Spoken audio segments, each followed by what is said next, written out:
Welcome to the very first episode of the Mental Checkup. I'm your host, Nico Probst, and if you're listening right now, I just want to say thank you. Whether you're here because you're curious, feeling overwhelmed, or just need a space where you can breathe for a moment, this space is for you. No pressure, no expectations, just a place for real, honest conversations about mental health. Now, I want to be upfront with you. I'm not a professional therapist or some expert on mental health.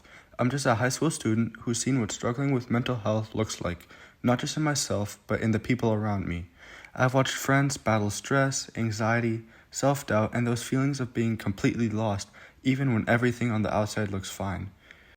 So, why did I start this podcast? Because I believe we all need a place to feel seen and heard. The mental checkup isn't about fixing you, it's about reminding you that you're not broken. It's about checking in with yourself, learning how to take care of your mind, and realizing that you're not alone in this. And for the first episode, we're diving into something that matters more than we often realize or give credit to. Why keeping up with your mental health is just as important as taking care of your own body. And maybe even more importantly, how you can start doing that in small, manageable ways. Let's get right into it.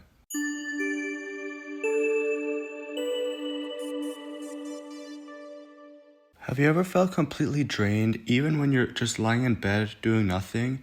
Or maybe you've been surrounded by people, friends, family, classmates, and still felt totally alone? If that's something that you felt before, I just want to say this to you. You're not alone, and you're definitely not broken. Here's the reality. Over 40% of Gen Z has reported struggling with feelings of depression and or hopelessness. That's almost double the rate of older generations. And yet, most of us walk around like everything's fine because mental health struggles aren't always visible. If you break your arm, people see the cast. If you're sick, people tell you to rest. But when your mind feels heavy, it's so easy to just brush it off and say, I'm fine, I need to push through this. But ignoring those feelings doesn't make them go away. It just buries them deeper. And eventually, that stress, that anxiety, those feelings of self-doubt, they eventually catch up to you. That's why we're having this conversation, because mental health isn't just about dealing with a diagnosis. It's about recognizing that your mind needs care, attention, and also kindness, just like your body does. Now, you might be thinking to yourself, well, how do I even start on my journey to improving my mental health? For me, one of the best ways to start taking care of my own mental health is through self-reflection. Now, I know, it sounds cheesy, and when I first heard the term, I thought, well, what am I supposed to do? Stare into a mirror and have a deep heart-to-heart conversation with myself? But trust me, it doesn't have to be that intense. Self-reflection is really just about checking in with yourself, taking a moment to pause and ask, how am I really feeling? And there are a few simple ways you can do that, not overthinking, no pressure, just some easy practical steps to help you tune into what is really going on inside. Let's start with meditation, and I'll be completely honest with you, it's never been easy for me, and it doesn't really work for me. I remember the first time I tried to meditate with one of those YouTube videos, I sat there thinking, okay, clear your mind, wait, why am I thinking about what I'm going to eat later? And before I knew it, my brain was racing all over the place about random stuff. But that's the thing, meditation isn't about stopping your thoughts, it's about noticing them without judgment. It's like letting your thoughts pass by like clouds in the sky. You don't need to be sitting cross-legged or burning incense. You can literally just sit on your bed for 5 minutes, close your eyes, and focus on your breathing. If your mind wanders, and it will, that's okay. Just gently bring your focus back. Apps like Headspace or Calm can be really helpful if you want some guidance. But honestly, you don't need anything fancy. Just try to relax and breathe. Even a couple minutes can help clear some space in your head and give you a little break from all the noise. And if it doesn't work, that's okay. It's just about finding what's best for you. Now let's talk about the other main way you can self-reflect, which is called journaling. Now I know it might sound a little awkward or weird. I used to think, well, what's the point? I'm not writing a novel or it's not homework.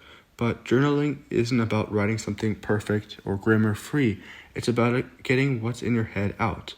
And imagine your brain as a backpack. Every stress, every worry, every tiny thought is like tossing another rock in there. Eventually, well, that backpack gets pretty heavy, and writing things down is like taking those rocks out and making everything feel just a little bit lighter. And it doesn't have to be complicated. You don't need some fancy notebook or a 5-step gratitude list.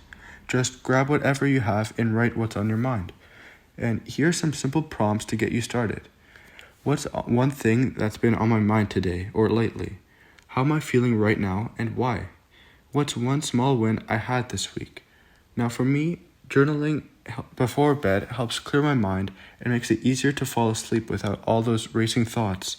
It's not about being perfect, it's about letting yourself be real. So don't worry if you have some punctuation, some grammar, or some spelling mistakes, because that's not the point. The point is about getting your thoughts out on paper.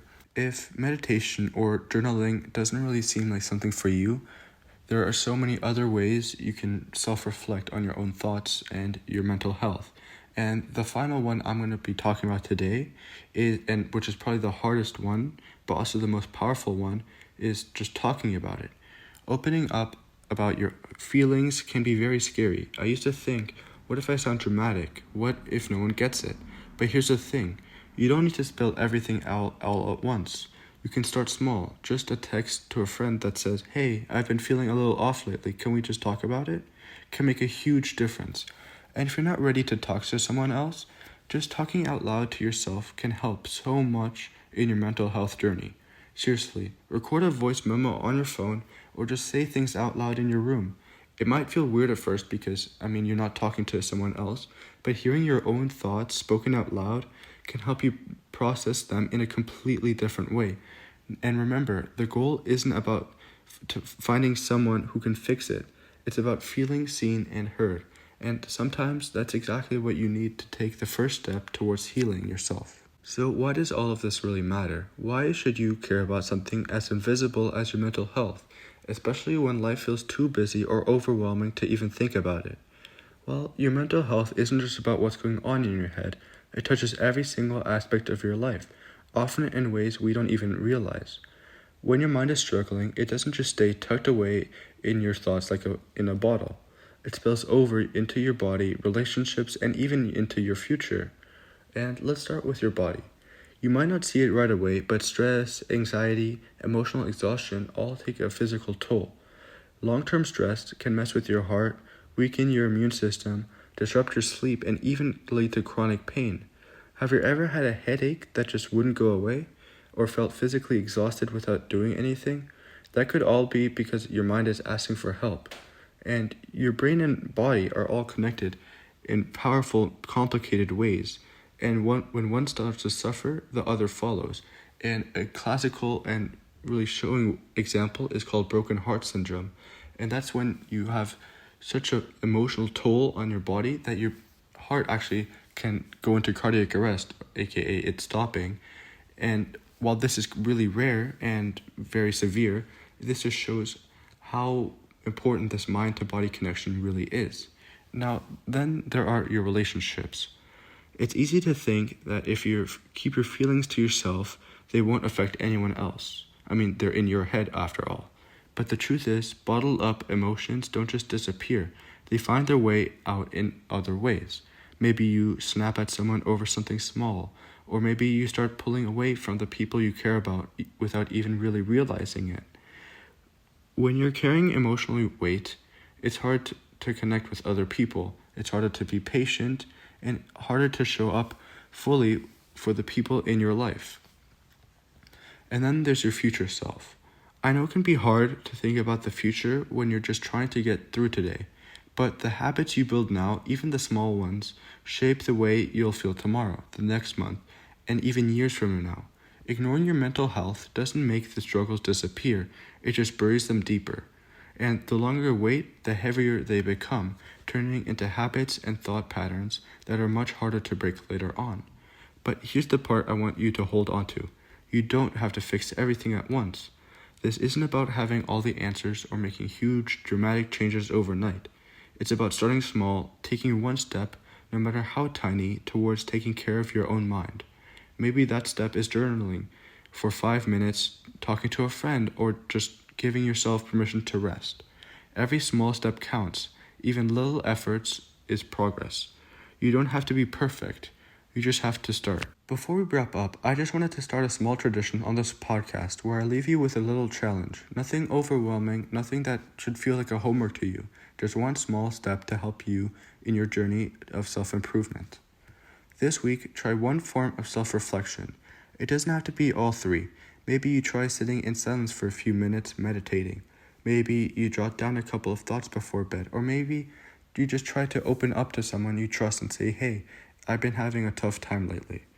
And if it feels awkward or uncomfortable at first, that's okay. The point isn't to get it right. It's just to try. Every time you show up for yourself, even in the smallest ways, it matters. And don't view it as some sort of homework, because this really is just about yourself and your well-being. So instead, try to see it as something to look forward to and don't feel too pressured to do it. Thank you so much for hanging out with me today. It really means a lot that you're here.